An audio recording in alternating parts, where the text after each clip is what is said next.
Dr. Gupta, it has been a while. How are you doing? Wonderful, my friend. Nice to be with you again. Yeah, nice to be with you. A lot has transpired since the On the Mark live streaming show. You used to be a regular contributor to Lesson T Tuesday. Now we're a podcast. We download it all over the world. And a lot of folks, I don't believe, know completely who Dr. Kapil Gupta is. So before we delve into the lessons to be learned, please share a little bit about yourself for the listenership. I am a mental performance coach. I work primarily with professional athletes and CEOs in the realm of the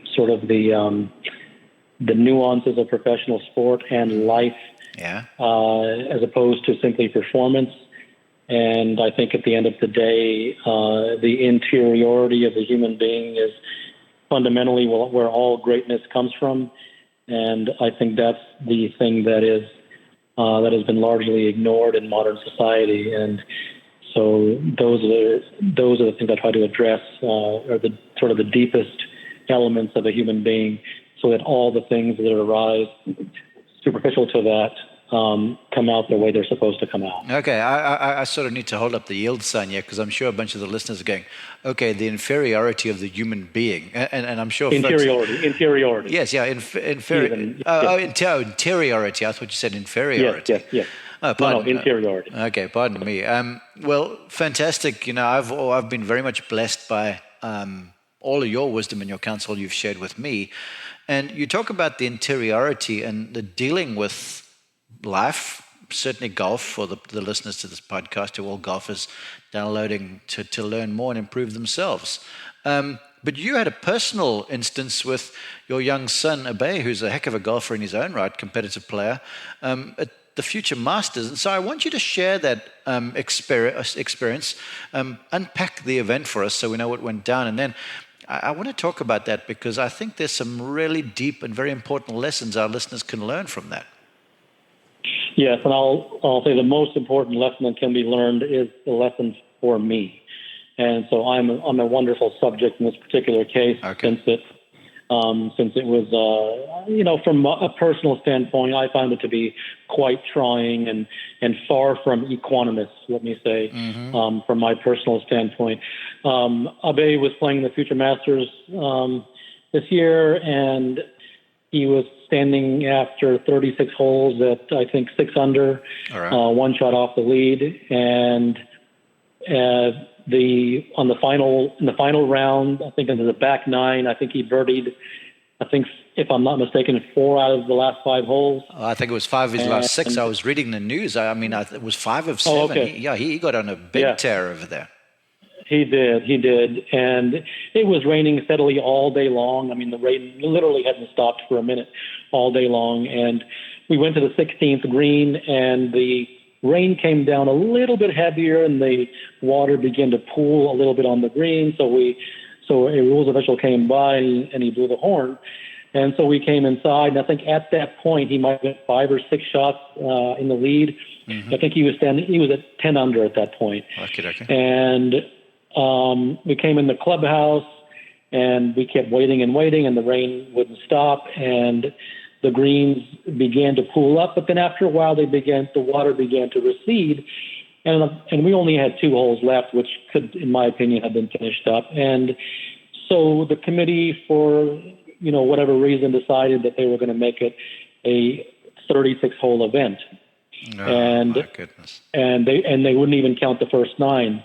And so they basically handed him a second-place trophy, and it just totally wiped away all that he had done that day.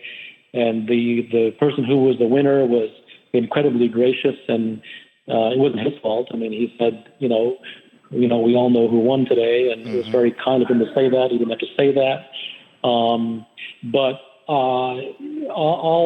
I'm not going to pull punches or hide anything, Mark. I'm very honest. No, please. And I'll say the good or the bad. And I was quite upset by that decision.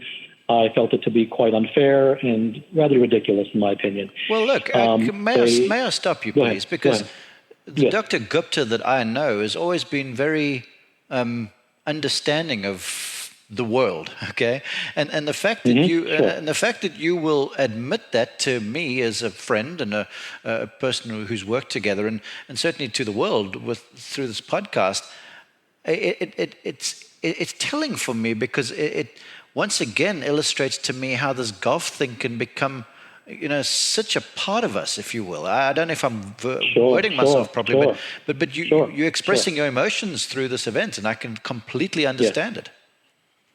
We had got there a week, not a week, but I'd say 4 days ahead of time, and we really, really prepared for this event. And I just felt like it was incredibly unfair what they did. And they knew how I felt, and there was no qualms about it. And they interviewed Abe afterwards. I wasn't there for the interview. I had gone to the car. And I get Abe was, from what I read, was very gracious about it, took it in stride. Absolutely. I didn't want to take it in stride, and I still don't, to be honest with you. But having said all that, I will say that what this illustrates for me is that no matter what happens, at the end of the day, I do know for a fact that everything does happen for a reason. I have no idea what that reason is, and I'll probably never know. But that is how I reconcile it in my mind, that you just cannot, what else can you do? You cannot control these things. And Abe made a statement to me in the car. He said, I guess nature didn't want me to win this event. Okay. And that was how he reconciled it. And so at the end of the day, it is what it is, but I've been very forthright in how I felt about it, and I'm not going to sugarcoat it. I firmly disagree with what happened, and but I think that perhaps things happen to us in life according to the lessons that perhaps nature or the universe feels that we need to learn. And maybe this was a lesson that I needed to learn, was I'm going to take you to the brink of things, and then I'm going to pull the rug out from underneath you, and I really need you to be okay with that. And I kind of think that was what was in store for me. Well, it's almost the perfect segue to what I want to go to with this podcast with you, in terms of expectation and hope and all of these things that we go into. Not even competition. Yeah. I could be just a club golfer who's going to play with these buds this afternoon, and there's a certain amount of anticipation and hope. I don't want to go out there and do badly. So we're going to talk about that in a minute. I want to ask you about what you wrote after this event, because I'm guessing this was after the event. You wrote a very quick message. It was on Twitter, at your Twitter handle, and you wrote, "My son, as I watched you play the back nine of yesterday's final round, I saw the universe in your eyes, and it brought tears to mine." Do you care to unpack that a little bit for us, please? Yeah, he completely committed to his system. Okay. He totally and completely gave himself to his game, and he did not get off track in the slightest. And as not only a father, but as a teacher, nothing could warm my heart more than that. Okay, how about we go further, because that's a wonderful observation. The listeners listening to this going, I want to give myself to the game. Go a little further there for us, please. Would you describe for the listener at large who caught that? It's like, man, that sounds like something I want to do when I play. How do you completely give yourself to the game? I will disagree with sort of the prevailing sort of thoughts on the idea of hope, in that I, in my own personal life and in those who I try to help and counsel, I actually believe that hope is a very dangerous thing. All right. I think that if you play golf and whatever you do in your life, I think if hope literally isn't part of the equation, then you have a far better chance of accepting what needs to be accepted. Okay. But if hope is the undercurrent, then that hope is an element which infuses every single putt, every single drive, every single walk down the fairway, because you're always hoping for something to go your way. Mm-hmm. And whenever you are hoping for things to go your way, as innocent as it may sound, you are actually setting yourself up for an almost inevitable disappointment, because rarely does anything ever go our way. Yeah, true. So you're almost walking in with a hit or two against you if you bring hope to the table. And expectation is simply the child of hope. If you have no hope, you will have no expectation. And then one might say, well, if I have no hope and I have no expectation, then why should I play? And to that, my answer will be that the joy in playing the game must actually be in the executing of the actions and in being in the midst of the environment and giving yourself whole to each and every shot, not because you should, but because one day you will perhaps recognize that that's all you really have. Mm-hmm. No matter whether you're Tiger Woods or the club golfer, that is all anybody will ever have. Wow, wonderful insights. It makes this spring to mind for me. This is your writings. The mind hopes. This hope creates fear. This fear creates anxiety. This anxiety creates tension. This tension robs the player of his art. And as a golf instructor, I want to come in and add another verse to your little poem, if you will, there, and say the tension is the biggest wrecker of a golf swing I've ever encountered. You care to talk a little further on that, please? Yeah, the problem with the mind is that when the mind hopes for something, it fears not getting it 4 times as much. Okay. So whenever you have hope, the reverse side of that is fear, and you can't have one side of a piece of paper. You will always have both. Okay. Well, how about a So the only way that you can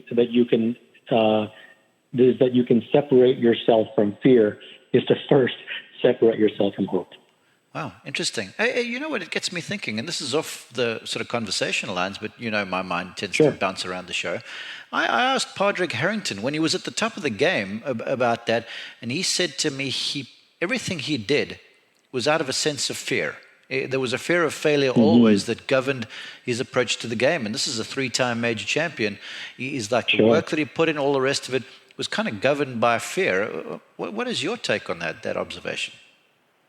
I think fear and the anxiety are really the cancer of modern times. Okay. Because it is so prevalent and ubiquitous and pervasive.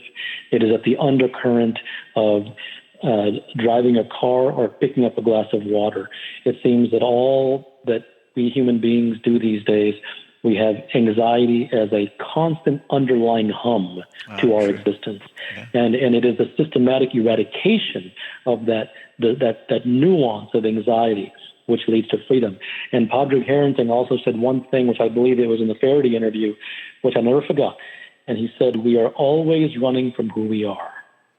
There's the truth. And that speaks once again to the underlying current of, I mean, you know this, you're standing on the Masters range, the amount of fear and anxiety and nervousness and tension as to what's going to happen and what, it's a swimming pool's worth. And I think that is where all of one's energies and laser-like focus and attention has to go, much more so than the technique of things. Because even if one has faulty technique, if he gets to the point where he becomes, at least to a fair degree, free, then he can overcome that. But the opposite doesn't typically work. Okay, that's perfect for this statement here. This is yours. The greatest, most delightful and freedom-filled thing in the entire world is to not give a nickel's worth of damn. Now, I agree with that completely. And so many folks have asked me about this because when we call in golf or whatever the case might be, you'll get a Dustin Johnson who looks like he doesn't have a care in the world, and whether he hits the thing 5 miles offline or online, he's going to be the same guy. It's a bit of a knife edge to walk, wouldn't you say? So I want your commentary there. But also for the listener, they're like, okay, well, I want to be free and I don't want to care. That's a difficult place to go. So how does one navigate those turbulent waters? Like all things, Mark, it's a difficult thing if you view it as a prescription. Okay, right. Everything that comes packaged as a prescription, as a tip, and as a technique is always difficult because you are doing it for an ulterior motive. It isn't genuine. It isn't from the heart. Understood. And if it isn't from the heart, you're doing it by instruction. But the person who tries not to care is the person who will be subject to it just as much as the one who does care. Mm-hmm. So it really comes down to falling in love with the idea of not caring. Not, and this is the key point now, not to prevent caring in order to play better. That is an ulterior motive which will always fail because it is not sincere. It is done for a dangling carrot. When there are no carrots and you want things for their own reward, then the mind actually begins to subside and it begins to acquiesce to your demands. Mm-hmm. But as long as you know that I'm doing it not to care, why?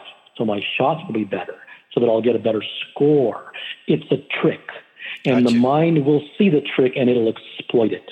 All right. So correct me if my assessment here is incorrect, but it's basically getting back to falling in love with the execution of the task as opposed to saying, well, if I care less, I'm more than likely going to do better, where again, now our mind is going to what the potential results or the rewards for the improved play would be.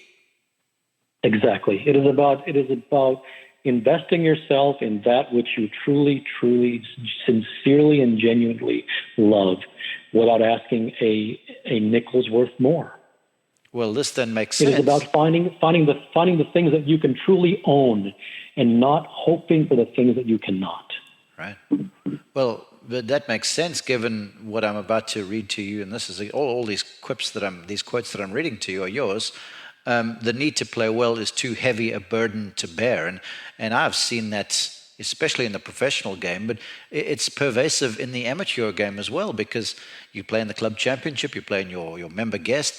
I had a lady who she comes once in a while for lessons, but then she booked like 4 in 4 weeks because she was lining up some tournament that she was playing with a friend at her friend's club. Right. And she was doing well. The day before she left, she had a lesson with me. She was doing absolutely dandy. I get the report back, and she had the most horrific time she could ever imagine. It's like the thing just fell apart on her.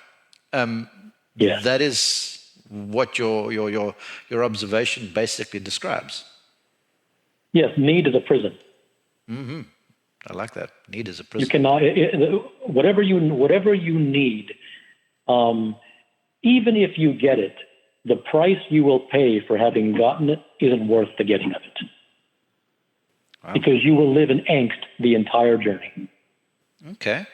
Well, then for the listeners, and this, I'm not trying to make this a prescription thing where, okay, well, if you listen and you apply, and then you're going to shoot better scores, because that's largely what folks are downloading this to get that. I want you to then, again, speak personally, because I've known you now for a little while, and I've watched a bay come up from being a talented young man to a potential star. And so I want you then to advise, or maybe just speak a little bit, no advice, just share counsel, if you will, as to how you've helped this young man sort of navigate his career as he's moved on as a golfer and now one of the leading junior players around the place. Sure, I've lived in this sort of crucible of junior golf for a while now. He just turned 13, and Aman, my older son, is 18, and I'm talking to you from the U.S. Junior. Mm-hmm. In Kansas, where Aman is this week, and I will say that the things that I've learned, like I said, I'm a wonderful subject because I've done so many things wrong, right? So I'm a great person to learn from. Uh-huh. The things that I've learned is that if you're not going to detach yourself, which no one is going to. These things have to be done almost by force because it's so difficult to do. Mm-hmm. Life will keep putting you into circumstances in which you will see no other wisdom other than to steadily and systematically detach yourself from the performance of your children. Wow. Because you will feel so much angst and you will be in that crucible for so long and so deep, and you'll live and die on every shot. And after a while, you'll come to the point where you say, well, at least some will. And they'll say, there's more to life than this. And I actually have to get to the point where everything is allowed to happen, and we absolutely control the things that only we can control. And whatever happens from there just happens, and we learn from it, and we refine, and we test it again. We come back, we learn from it, we refine, and we test that again. And that's the steady move towards the Holy Grail. But it can't be from the standpoint of, I hope you do well today. Because as soon as you have that outlook, which is the default outlook, and believe me, I understand, I've lived there, it gets you to a point where you look back after a number of years to say, you know what, have I really enjoyed this? Has it been enjoyable? Have tournaments been fun? And no, it absolutely, and most of them have not been. Because of the outlook, and we all only blame ourselves. And so you grow older, and you keep revisiting the same situations, and you grow wiser, and you learn, and you find the holes in your perception and your attitude that you begin to fill as time goes on. So I will say that at the end of the day, for any parent, the biggest problem is the way that we look at things, not the things that the kids aren't seeing. Mm-hmm. Well, I guess to make it personal, if you were playing, let's say one of your youngsters or someone listening, from a personal playing competitive point of view, it's the same thing, to detach yourself from the perceived result or the hope of the result, and just to get out there on each shot, and it's somewhat cliched, I guess, just to execute and remain present for each shot as far as possible. It does, but once again, that can't come about by way of prescription.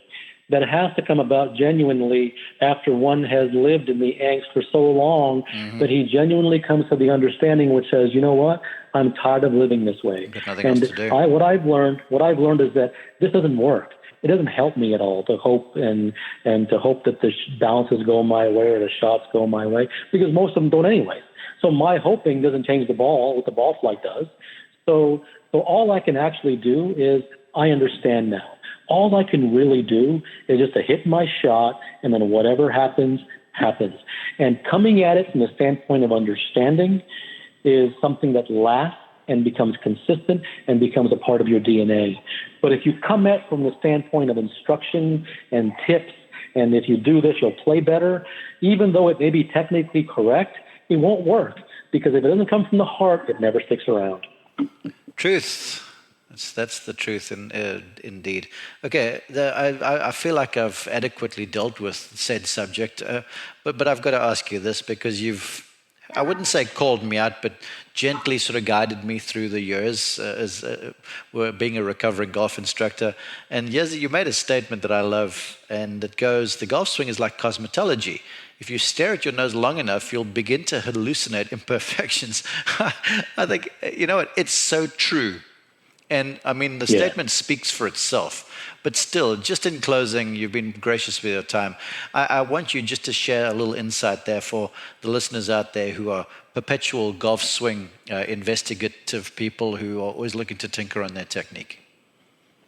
Well, first of all, golf score does not come from golf swing. Amen. Second of all, if you enjoy golf swing as a hobby, then there's nothing wrong in doing it. But if you believe and if you connect the fact that hobby is going to lead to lower scores, I think that you're going to be disappointed for much of your golfing career. Yeah. Thirdly, if there were no driving ranges, there'd be much less swing faults. Preach it, brother. You're bringing sermon here. Okay.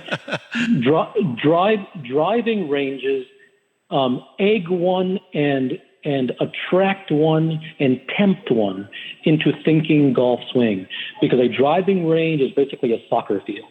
It has nothing to do with the game of golf. Golf is fundamentally a different game than the driving range. So if you go to a driving range, you almost are guaranteed to think about golf swing. But if you go to the course exclusively, then you will fall into the habit of playing golf. Okay. But if you go to the driving range thinking that I must fix this in order to play well and shoot a better score, quite frankly, we have, and you don't have to take my word for it, you have examples of people all over the world at the professional ranks who, if you examine their golf swing, you would never teach it and you would never laud it. However, if you look at their scores at the end of the day, you would say, wow, that's a pretty impressive score. And he does it consistently. So as we've seen time and time and time again, how someone plays far supersedes how they swing. And if that is understood as an absolute fact, not because I say it, but because the evidence pans it out, then people will begin to understand that the nature of my play, the nature of my strategy, when I look at a hole, this hole I always play bad. That's because the way that the limbs hang off the left side of that tree over there always negatively affect my perception. Therefore, it causes me to slice it. I don't need to go get a lesson to fix my slice. I need to either cut those limbs down or understand that those limbs are the cause of my pushing it to the right. Okay, it's all perception. It's all understanding what the golf course does to you physiologically. That's where most of your problems are coming from, not from the mechanics of the action. I love it. I'm going to leave that with folks and say just meditate on that for a little while, because there's so much truth in your observation. Dr. Gupta, thank you as always. You're a blessing. And I appreciate your time. Where do the listeners go to get more information, to find out, to contact you? Is there a website, social media? Where do they go? Social media is at siddhaperformance.com, and the FOR is a number 4. And the website is SIDDHA performance.com, and they can reach me there. And they have a bunch of articles online that they're welcome to read that will help them with their game, hopefully. Yeah, it's great stuff. I read a bunch of them whenever I have a free moment. Well, I hope you have a great time. I won't say, well, I'm using that word hope. Have a great time at the US at the US Junior there, and may your youngsters continue on from strength to strength. Thank you, sir.